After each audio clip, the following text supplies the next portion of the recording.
తిమ్నాతులో ఫిలిష్తీయులకు మధ్య ఒకటెను చూచెను. అంత తాగాడా? 16వ అధ్యాయం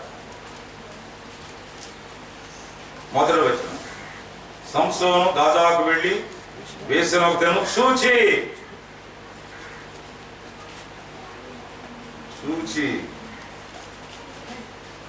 ఆమె యొద్ద చేరెను.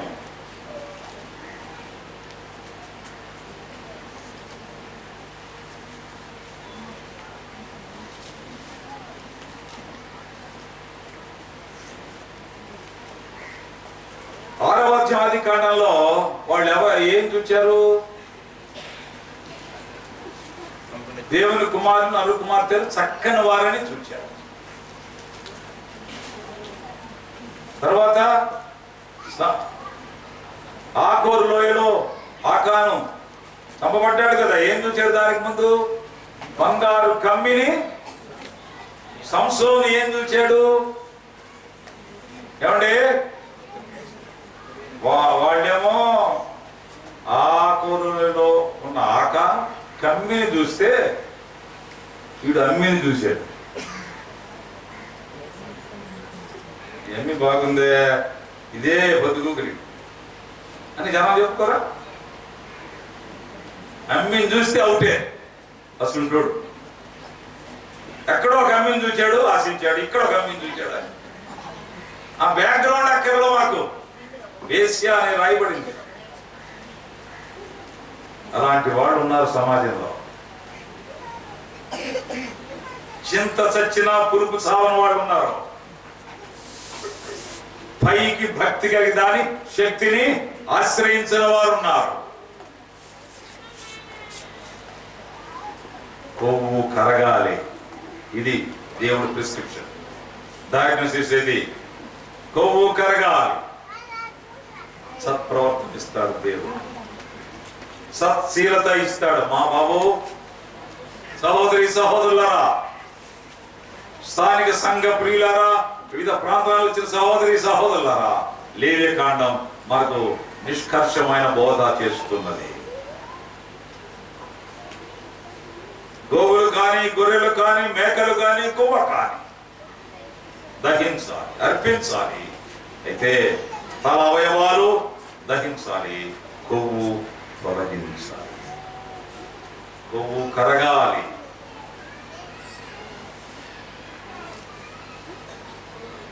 ఇలాగూ హెచ్చరి. బైబిల్ ఏం చెప్తుందంటే మనకు లేఖనాలు ఇలాగ హెచ్చరిస్తున్నాయి. మన ఆశల నియంత్రణ కొరకు లేఖన హెచ్చరిక ఎంత స్పష్టంగా ఉందో చూడండి. బైబిల్ చాలా స్పష్టంగా ఈ సంగతి మనకు తెలియజేస్తుంది. చూద్దామా? 84:2లో వ్రాయబడిన మాట మీకు మధ్యాహ్నం అన్న గుర్తు చేశాడు. ఆశ ఉండాలి. దేని మీద ఉండాలి? మందిరముపై ఆశ.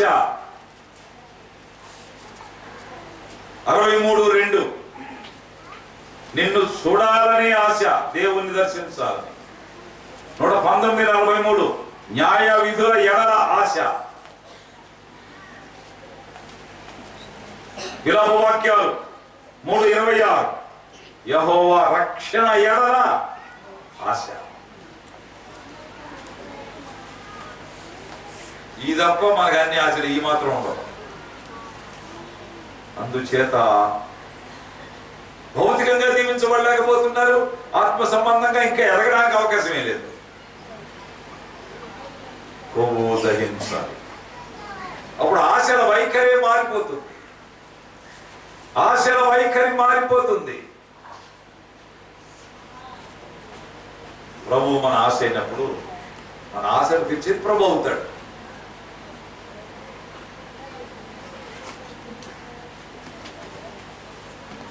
అది కావాలి నాన్న, ఇది కావాలి నాన్న అంటుంది అమ్మాయి. పెళ్లి పెట్టేసుకున్నారు, ప్రధానం అయిపోయింది. ఇక కొద్ది రోజుల్లో పెళ్ళి. అప్పుడు నుండి నాన్న, అమ్మాయి ఇక మేమేం చేస్తాం సార్, నీ ఆశలు మీ ఆయన, నీ ఇష్టం, ఆయన నడుకో అన్ని ఆయనే తీరుస్తాడు. పెళ్ళి అయిన తర్వాత భర్త బాధ్యత కదా. నాయన నుండి ఎక్కడికి? ఆయన దగ్గరికి.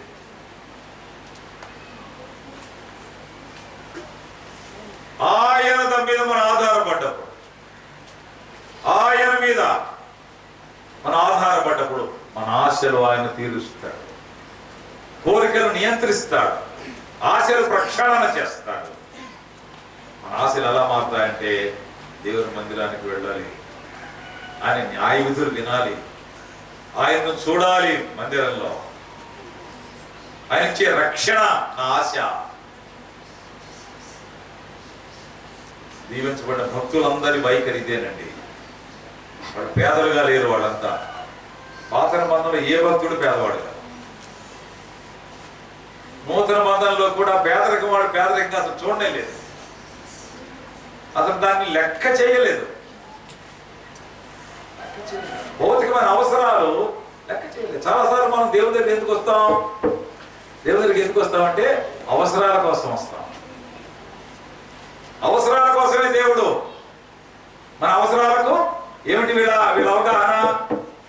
మానవ అవసరాలకు దేవుడు చెప్పండి, మీరు ముగించండి డాక్టర్. మానవ అవసరాలకు దేవుడు, వీళ్ళ ఉద్దేశం ఏమిటి అనుకుంటున్నారు? దేవుడి దగ్గరికి వచ్చి చాలా మంది గుంపులు గుంపులు, గుట్టలు గుట్టలు చూస్తున్నాం. మనకు ఎందుకు వస్తున్నారు వాళ్ళు? వాళ్ళ భావం ఏమిటంటే మానవ అవసరాలకు దేవుడు డీలరు. అది వాళ్ళ కృష్ణా డీలర్ల. ఆయనే దేవుడు, అవసరానికి మాత్రమే దేవుడు. నేను అంటున్నాను పురిలారా, అవసరానికి దేవుడు. ఏమండి వినాలి జాగ్రత్తగా. అవసరానికి దేవుడు. మీరు ఇదన్నా ముగిస్తారా? కొంచెం లైన్లోకి వస్తే. ఏమండి సహోదరు, అవసరానికి దేవుడు డాష్ పూర్తి చేయండి, నాన్నమైతో సహా. అవసరానికి దేవుడు డాష్ పూర్తి చేయాలి. లోపల ఉన్నవాడు ఆయన సార్. ఒక చిన్న అసైన్మెంట్. టీచర్లు కాబట్టి ఈ మాటలు మీకు బాగా అర్థమవుతాయి. అవసరానికి దేవుడు డాష్, అవసరానికి దేవుడు డాష్. చెప్పండి. అవసరానికి దేవుడు అనవసరం. అవసరానికి దేవుడు అనవసరం. అనవసరంగా చెప్పానేంటి? అవసరానికి దేవుడు అనవసరం. ఇంకా చెప్తున్నా చూడు, వినండి. దేవుడే మన అవసరం. అది అవసరానికి దేవుడు అయితే అవసరం దాటిన తర్వాత దేవుడుగా అవడు.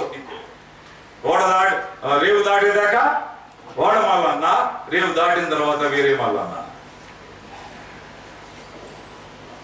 అవసరం తీరితే దేవునితో నీకు అవసరం ఉండదు. దేవుడు నీ అవసరం అయితే నీ అవసరాలన్నీ తీరిపోతాయి. అవసరమైనది ఒక్కటే అన్నాడు దేవుడు. ప్రభు కూడా అవసరమైనది ఒక్కటి. ఆ ఒక్కటి కనుక మనం ఆ అవసరాన్ని తీర్చుకోగలిగితే, అంటే ప్రభువుని కోరుకోగలిగితే, మిగిలినవన్నీ ప్రభు చూస్తాడు. మొదట ఆయన రాజ్యము నీతిని వెదకండి, అప్పుడు అవన్నీ ఆయన మీకు అనుగ్రహించు. ఇది ఎప్పుడు వస్తుంది? మనకు కొవ్వు పోతే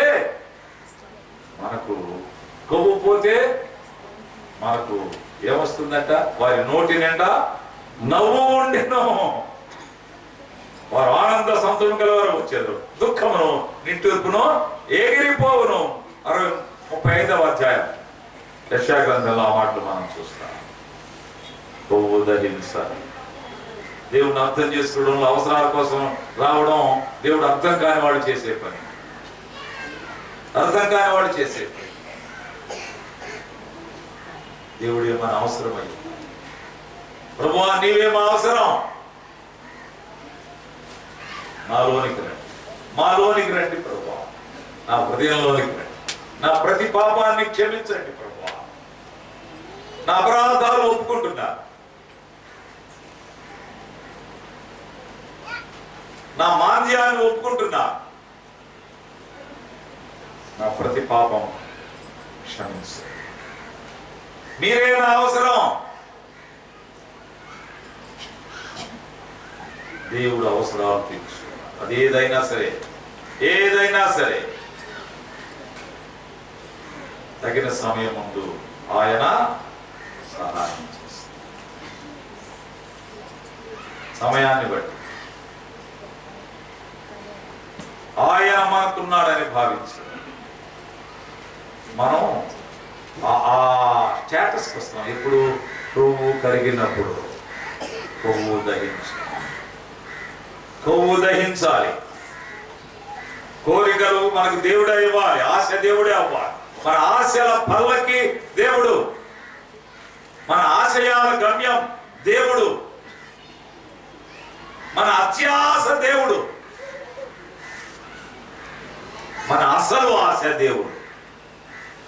నష్టపో గెలుస్తా నిలుస్తా మన చేత దేవుడు జయ హో అని అనిపిస్తాడు. ఆ కెమిస్ట్రీ మనకు తెలియక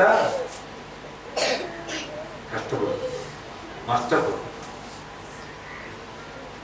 ప్రజలు కూడా అలాగే ప్రకటన చేస్తున్నారు. అదొకటి దేవుడు గురించి ప్రకటన చేస్తున్నారు, అలాగే చేస్తున్నారు. వ్యాపార ప్రకటనలాగా, పేస్టులు షాంపూల్లాగా దేవుడు గురించి చెప్తున్నారు, తమకేస్తున్నారు.